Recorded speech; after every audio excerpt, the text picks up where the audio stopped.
നമസ്കാരം. കർമ്മ ന്യൂസിലേക്ക് സ്വാഗതം. POK അഥവാ പാക് ഒക്കുപൈഡ് കാശ്മീർ ഒരുപാട് വിവാദങ്ങളും ചർച്ചകളുമൊക്കെ നടന്ന ഒരു പ്രദേശമാണ്. പാകിസ്ഥാൻ്റെ കൈവശമുള്ള കാശ്മീരിൻ്റെ ഒരു ഭാഗമാണ്.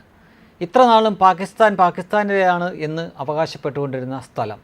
എന്നാൽ അമിത്ഷാ പലതവണയായിട്ട് പാർലമെൻറ്റിൽ പറഞ്ഞിട്ടുള്ളതാണ് അത് നമ്മുടെ സ്ഥലമാണ്, അവിടെയുള്ള നിയമസഭ ലോകസഭ സീറ്റുകളെപ്പറ്റി വരെ ഞങ്ങൾക്ക് ധാരണയുണ്ട്, അതിനുള്ള സംവിധാനം വരെ ജമ്മു കാശ്മീർ അസംബ്ലിയിലും അതേപോലെ തന്നെ പാർലമെൻറ്റിലും ചെയ്തിട്ടുണ്ട് എന്ന് പലതവണ പറഞ്ഞിട്ടുള്ള ആ സ്ഥലം ഇന്ത്യ വലിയ വിദൂര ഭാവിയിലല്ലാതെ തന്നെ അത് ഇന്ത്യയുടെ ഭാഗമാക്കും എന്ന് ഉത്തരവാദിത്തപ്പെട്ടവർ തന്നെ പലതവണ സൂചനകളും മറ്റും തന്നിരിക്കുന്ന സ്ഥലം. ഇതാ ഏറ്റവും ഒടുവിൽ അവിടെ വലിയൊരു ട്വിസ്റ്റ് നടന്നിരിക്കുന്നു. പാക് ഒക്കുപൈഡ് കാശ്മീർ അഥവാ POK ഒരു വിദേശ പ്രദേശമാണെന്നും അത് ഇന്ത്യയിലാണെന്നും പാകിസ്ഥാൻ ഒടുവിൽ സമ്മതിച്ചിരിക്കുന്നു. പാക് അധിനിവേശ കാശ്മീർ വിദേശ ഭൂപ്രദേശമാണെന്ന് പാകിസ്ഥാൻ ഇസ്ലാമാബാദ് ഹൈക്കോടതിയിൽ ഒടുവിൽ സമ്മതിച്ചു. കവിയും പത്രപ്രവർത്തകനുമായ അഹമ്മദ് ഫർഹാദ് ഷായെ കാണാതായ കേസിലാണ് അഡീഷണൽ അറ്റോർണി ജനറൽ ഇത് പറഞ്ഞത്.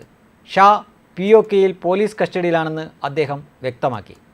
പാക് നിയമവ്യവസ്ഥയ്ക്ക് കീഴിലല്ല POK എന്നതിനാൽ ഷായെ കോടതിയിൽ ഹാജരാക്കാനാവില്ലെന്ന് പാക് സർക്കാർ കോടതിയെ അറിയിച്ചു. മെയ് 15 റാവൽപിണ്ടിയിലെ വീട്ടിൽ നിന്ന് ഷായെ പാക് രഹസ്യ പോലീസാണ് തട്ടിക്കൊണ്ടുപോയത്. തുടർന്ന് ഭാര്യ കോടതിയെ സമീപിച്ചു. പാക് ഒക്കുപൈഡ് കാശ്മീരിൽ ഷായ്ക്കെതിരെ 2 കേസുണ്ടെന്ന് പിന്നീട് വെളിവായി. POK പാക് പ്രദേശമല്ലെങ്കിൽ അവിടെ പാക് പട്ടാളവും റേഞ്ചേഴ്സും എങ്ങനെ കടക്കുന്നുവെന്ന് ജഡ്ജി മൊഹ്സിൻ അഖ്താർ കയാനി ചോദിച്ചു. ബലം പ്രയോഗിച്ച് പാക് ഇൻ്റലിജൻസ് ആളുകളെ തട്ടിക്കൊണ്ടു പോകുന്നതിനെ അദ്ദേഹം വിമർശിച്ചു. പാകിസ്ഥാൻ കോടതിയിൽ തരികിട കളിച്ചതാണെങ്കിലും സംഗതി രേഖയിൽ കിടക്കും. കവിയെ റാഞ്ചിക്കൊണ്ടുപോയതിനെ റഫീഖ് അഹമ്മദ്, MN കാരശ്ശേരി എന്നിവർ അപലപിക്കുമെന്ന് കരുതുന്നു. അവർ ഇതുവരെ ആ സംഭവം അറിഞ്ഞിട്ടില്ല എങ്കിൽ ഇപ്പോൾ അറിയുക, പാകിസ്ഥാനിൽ ഇങ്ങനൊരു സംഭവം നടന്നിട്ടുണ്ട്.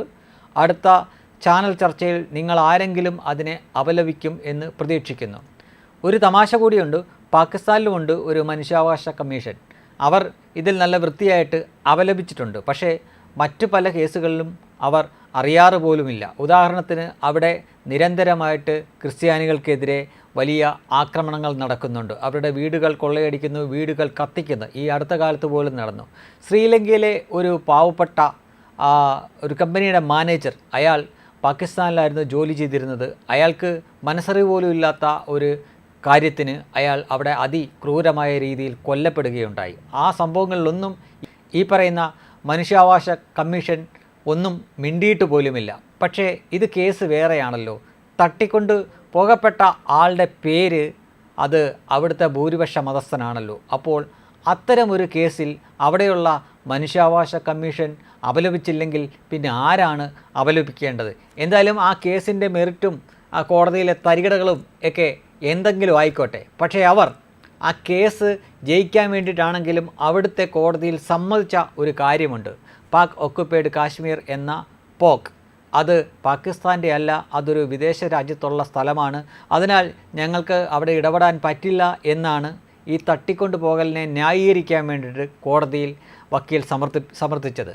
ഇത് തീർച്ചയായിട്ടും ഇന്ത്യക്ക് വലിയ രീതിയിൽ സഹായമാവും എന്ന കാര്യത്തിൽ ഒരു സംശയമില്ല. ഇനി ഈ പാക് ഇന്ത്യയുടെ ഭാഗമാക്കാനുള്ള നടപടികൾ അതിവേഗത്തിൽ തന്നെ ഇന്ത്യൻ സർക്കാരുകൾ കൈക്കൊള്ളും എന്ന കാര്യത്തിലും ഒരു സംശയം വേണ്ട. വെബ് ഡെസ്ക് കർമ്മ ന്യൂസ്.